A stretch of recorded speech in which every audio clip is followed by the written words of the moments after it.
All right. So I had this video get brought to my attention. It's called "This is Why There Is One Tank in Overwatch 2." It's got 113k views, and a lot of people are kind of using this and pointing to it and saying, "See, we need 5v5. 6v6 was the problem," without actually breaking down anything it is that they see. So we're going to educate some people today about why these disastrous metas happened and why one format went on to win game. Because here's my challenge to anybody saying 6v6 wouldn't work. If 6v6 didn't work, why was Overwatch the only first-person shooter to ever win Game of the Year, in not only in the previous decade, but the previous FPS game to win Game of the Year, I believe was, I think, Half-Life 2 in 2002 or something. So it's not even close. It's the only shooter to ever get up there. That's because the gameplay that 6v6 brought was so diverse, unique, and allowed for skill expression and unique gameplay loops on any character. And a lot of them were fair. Some of them were kind of broken, had to get changed, sure. But the gameplay loops that 6v6 allowed are way, way more diverse with a higher skill ceiling and a lower skill floor in 6v6 than in 5v5, and the game was much better back then. So let's break this video down. This is why there's one tank in Overwatch 2. Today's video is brought to you by HelloFresh, who gave me the code POGSAMITO free. Doesn't get better than that, right? These guys are best of breed, man. I loved it when I worked with them last time. They will send you a full box of food that you can cook up that will save you money, time, because it's super easy. It'll be healthier, and with my schedule and most of you gamers back at home, we probably aren't eating too healthy, right? You know, it's so essential to work with these guys because, again, with my schedule being what it is, I stream in the morning, work on videos all afternoon, and then do Mindplex work all night. I don't have time to really get the nutritional value that I need, especially coming into the new year with a lot of the New Year's resolutions many of us had. This is super important, and I can get you guys some good stuff with either clicking the QR code on screen now or down in the description using code POGSAMITO free. You should try this, guys. I'm really serious right now. If you get one box, I promise you will not regret it, and you might become a lifelong customer because their product is that good. That's why they've been really able to take over. I love working with them. So do yourselves the favor, do the channel a favor, and do the company a favor. And check out one of their boxes. Go ahead and order one. Code POGSAMITO free. Everything you need is down in the description. Thank you all so much. Without waiting any longer, let's get right into the action. Thank you, HelloFresh, for sponsoring today's video. Like that, they can't do shit. Just break the shield, break the shield. The classic double shield. This is absolutely brain dead gameplay. Let's count the seconds, by the way. Let's break the way. So this is like the original double shield, right? Like, sorry, not the original double shield. This is like the second iteration of double shield. Let's count how long Immortality Field lasted back then. It was 250 HP. And I believe it lasted 8 seconds. I wonder how abilities that strong were left in the game being that broken for that long. Let's see. Ready? When does he put the drone down? 1 Mississippi, 2 Mississippi, 3 Mississippi, 4 Mississippi, 5 Mississippi, 6 Mississippi, 7 Mississippi. Hold on. Like, that on top of barriers, of course that's going to be OP. That's a balance issue. The devs never tried to address that drone, and it had 250 health. 250 health. It had the health of a Reaper. So by the time a DPS was probably done shooting it, it was either a Hanzo because he could quickly burst it down, or they had to reload while all the other barriers were there, right? It was bad game design. Wait for the lamp, wait for the lamp, wait. They see, do you have lamp? Lamp. The meta was so bad that the top DPS players in the world weren't even willing to fight into the comp because the lamp was so broken. So this is not being caused by 6v6. This is being caused by bad hero design, right? Or else the game would have been like this from the second it came out in 2016. This is so miserable. This is just, it's inexcusable that this was ever allowed to happen. Oh, lamp. They're just lamping second in places where they can't do anything about it. Truly some of the most unintuitive gameplay ever. So bad. Completely a dev issue. So let's look at this. Hawk had a reply to the tweet I saw him say. And this is what Hawk said. Ready? So here's the tweet. It says, people have Stockholm Syndrome about Overwatch, saying how great it was in Overwatch. You lost the answer about Overwatch great again. And half the games were literally this. And this was only post double shield. This is what happens when you design terrible characters that are OP for years and never go back and fix them. Now, the current balance team is much better than that old balance team. They're way more aggressive, right? Look at this. Sigma, 1500 HP shield, 150 to 175 regeneration, 8-second drone duration, 20-second drone cooldown, 200 HP drone, 20% faster BAP window, 900 HP Orisa shield, 8 to 9 seconds on the shield CD, 7-meter pull radius, right? 4 months to nerf it, right? Like, the devs never actually went in and fixed any of this stuff because they didn't understand what they were putting in the game. The reality is they just made Sigma have every single ability in the game. Sigma was an Overwatch 2 tank in Overwatch 1, which is why when you saw the transition into Overwatch 2, Sigma didn't get changed and he was still meta on his maps, while other tanks, the Overwatch 1 tank specifically, were having to get reworked or cycled around or nerfed or buffed all the time. Sigma barely had to get changed. That's because the entire time he was an Overwatch 1 tank or Overwatch 2 tank. He was overkitted, right? Even Jeff Kaplan said, yeah, we don't want Sigma to be eating ults. And what does Sigma do when the game comes out? He can eat any ult in the game. You can just see there was a massive disconnect between the leadership team and what was actually put into the game. It was completely a game design problem. The original double shield meta. This is when Sigma first came out. And Orisa had received numerous buffs, and so had Moira. So both Orisa and Moira had received numerous buffs coming into this to try to compete with GOATs. Moira had an insane heal over time, and Orisa had tons of buffs because she was the solo tank against GOATs that they never reverted when they went to 2-2-2. This is all game balance and hero design, folks. In order to be oppressive in this game, you had to execute. Oh wow, wait a minute. Stacking damage boost ultimates. Oh wow, with BAP window and heroes that are undiveable, that all have tank health pools that you can't kill because you have to force their cooldowns, while Reinhardt only has a 2000 HP shield. All Rein has is a 2000 HP shield, and he's sitting there like a duck. Orisa has her shield, her fortify, range damage the entire time. So does Sigma, who has his grasp, and BAP has immortality field. There's quite literally nothing as a hero Reinhardt can do to this kind of comp because they're just simply over-kitted compared to him. They literally have an entire another essence of their kit that Rein doesn't have. Of course he's gonna get shit on. That's why Rein was bad and it was miserable to play. Supercharger was the second highest or highest win rate ultimate in the game in the Overwatch League and Pro Play behind EMP. It was insanely broken. Oh wait, that's gone now too. These are every single one of these problems as to why this is awful can be tied to a poor hero design, not the format. They could have gotten rid of this in one patch. Notice how also every single one of these clips is from high level play, because in order to actually have these comps get value, you had to execute. But in Overwatch 2 and 5v5 tanking, you now see the OP counter swaps and the oppressive comps in low-level play too. Why do you all think D.Va just never gets picked anymore? You know, I very rarely see D.Va players anymore when you used to see them all the time in Overwatch 1, right?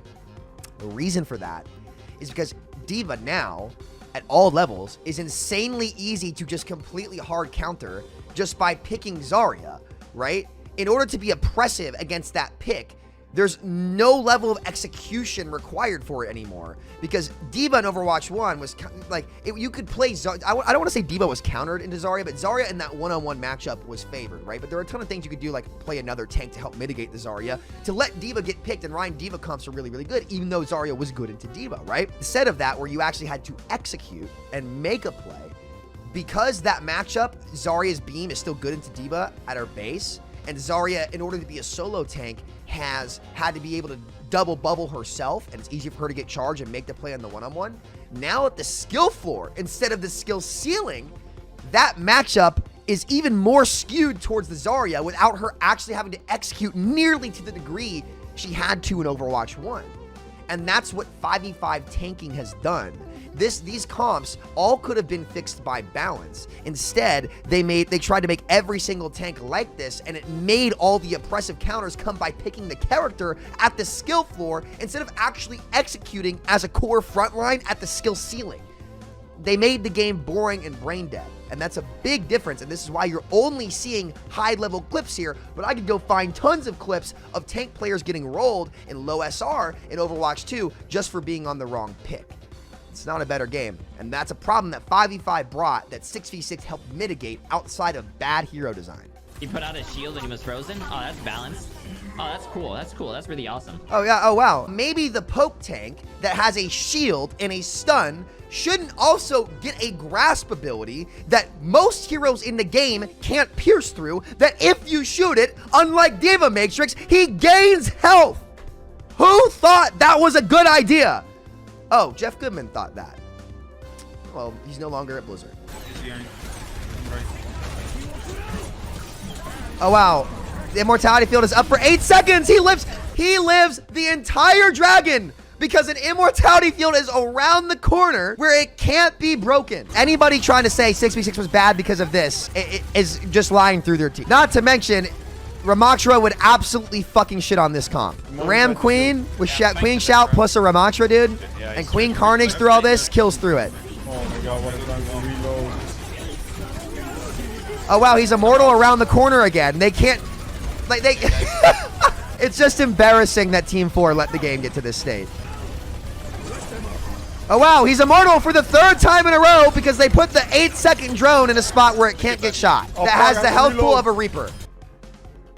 Sit still for 3 minutes. Yeah, it's almost like when you make everything unkillable because of OP supports and tanks that have extra abilities that they shouldn't have compared to the original cast, that nothing will end up dying because everything's overkitted. Huh. Maybe Orisa Pull shouldn't have a larger radius than Graviton Surge. Orisa Pull pulled players farther than a Graviton Surge. How do you, as a game design team, ever let that happen? Like, Orisa has 100% uptime. Reinhardt does not have 100% uptime. Orisa has 100% uptime and range and can't get crit and CC immunity in a game where they continuously overkitted heroes with CC. And I said this too when they nerfed the barriers and not the sustainabilities. I said this won't change anything. When the double shield patch came out, the breakable barriers term, I said this won't change anything. Go back in 2020 and find that patch where I said this and everybody said that I was just complaining and crazy. And look at what happened yet again. The only reason why I'm saying this is because people tried to discredit my points as just senseless rage instead of it being the truth, even though I was proven right consistently. And now when people are citing this crap for why the game should be in 5v5, you have to call out the bullshit. You just have to call out the bullshit. You just have to. So I apologize for being one of those I told you so pricks. I know people hate it, but the amount of hate I got for these takes that I was correct on, it would baffle you. I got ran out of the Overwatch community for a while because of my takes like this that I was right about. So that's why I'm so frustrated about it. Don't tell anyone, but I missed playing double shield, and I also missed goats. I don't know, man. Tank was just a lot more fun. You felt like you do it a lot more. Oh, he's pro 5v5, rather than having or he's to pro be this, 6v6. like, hybrid DPS dive role. I don't know, I just preferred Overwatch 1 tank. It felt like when you did a cool assist, a nice pull, a nice block, a nice bubble, it just felt more satisfying. It felt like you were a tank.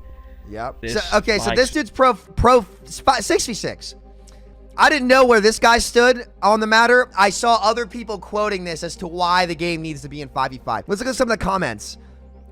This is peak Overwatch. Modern day lacks the true feeling of doing nothing for 30 seconds just for your tank to explode because their shield broke.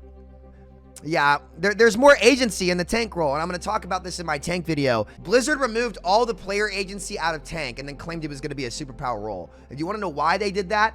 Because the same group of people that made all of this bullshit, that had no idea how to fix anything they made, also made the change to 5v5. And the only reason I'm going to call this out for what I think it is, as I have for 5 years, 6 years making these same points, the only reason they will not even talk about 6v6, because if they acknowledge that 6v6 was the better platform, it is them waving the white flag publicly that Overwatch 2 was a complete failure. Now, the general gaming community already knows this, but they're stubbornly holding on to their pride, and I am going to make a video in my tank video that pulls up receipts for everything they claimed, and we as a community probably should demand respectfully answers from Aaron about what they claimed 5v5 would do, the points as to why it was better, why none of them were achieved.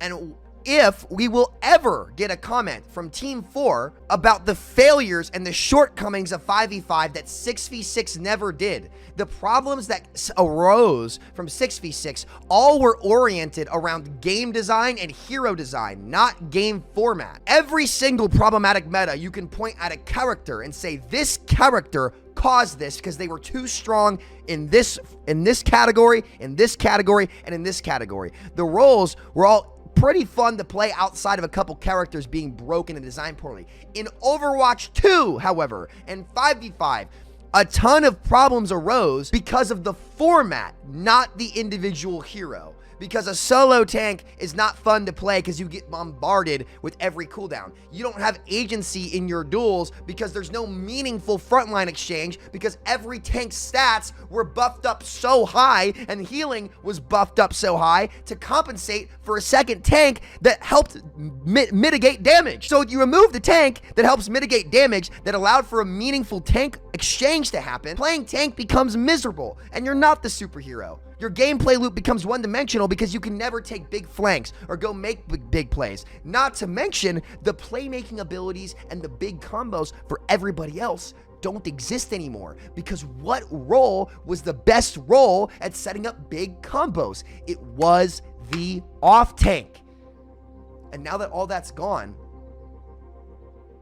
the game is dumbed down and worse.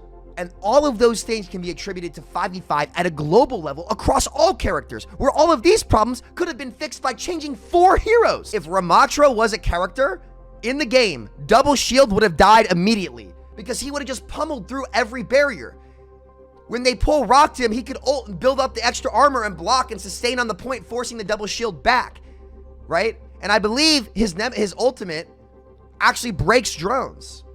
The May freeze is gone. Right? You can't just hard freeze a Reinhardt who's swinging on your team. You can just do damage to him. Because if they went Reinhardt, you just pick May and they just could not play the game.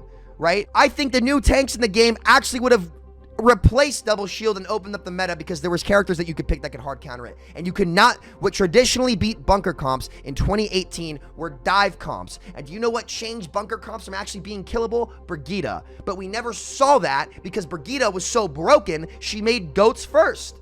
And then what happened after they got rid of goats? Not by nerfing it out properly. No, not by changing Inspire. By changing the game format yet again, which I do think Roll Q brought a lot of positive things to the game, especially in 6v6. I think it's terrible in 5v5 because of what it does to the tank role.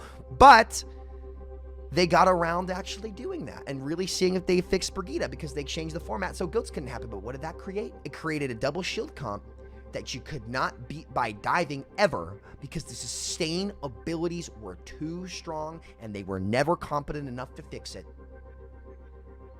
That's because they put their dirty laundry in their closet and they never went and did it. And finally, it's come home to roost in a worse format. And now you got nothing left to point to. The bad hero design fucked this game. It's put us in a worse format.